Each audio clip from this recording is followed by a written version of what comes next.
ചിലരുടെയൊക്കെ ബന്ധനങ്ങൾ അഴിയാൻ പോവുക. നിന്റെ സന്തോഷത്തെ കെടുത്തി നിന്റെ വാടിയ മുഖം നിന്റെ കെട്ട മുഖമാക്കി, നിന്നെ സന്തോഷമില്ലാതാക്കി, നിന്നെ കണ്ണുനീരിലാക്കുന്ന ചില ശാപശക്തികൾ ഈ ബന്ധനം എമർജൻസി ആയിട്ട് അഴിയാൻ പോവുകയാണ്. ഓ, കാറ്റും കോളും ആഞ്ഞടിക്കുകയാണോ?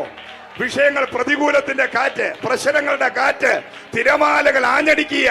അതിന്റെ അർത്ഥം ഇതാ നിന്റെ വിടുതലിന്റെ സമയമായി, നിന്റെ പ്രശ്നത്തിന്റെ പരിഹാരം ദാ വെളിപ്പെട്ട് വരാൻ പോകുന്നു. ഇന്ന് വരെ ഇല്ലാത്ത പ്രതികൂലം, ഇതുവരെ ഇല്ലാത്ത വിഷയം, ഇതുവരെ ഇല്ലാത്ത സമാധാനമില്ലായ്മ, സ്വസ്ഥതയില്ലായ്മ, അയ്യോ ഞാൻ മരിക്കാൻ പോവുകയാണെന്നുള്ള ചിന്ത നിന്നെ ഭരിക്കുകയാണെങ്കിൽ അതിന്റെ അർത്ഥം എമർജൻസിയായി എന്റെ ദൈവം നിന്നെ വിടുവിക്കാൻ പോകുന്നു. എമർജൻസി ആയിട്ട് ഡെലിവറൻസ് നിന്നെ തേടി വരാൻ പോകുന്നു. കാരണം നിന്റെ ഉള്ളിലുള്ള ദുരാത്മാവും പിശാചും വിടുതൽ അടുക്കുമ്പോൾ കടന്ന് ആകെ വിഷയം ഉണ്ടാക്കും.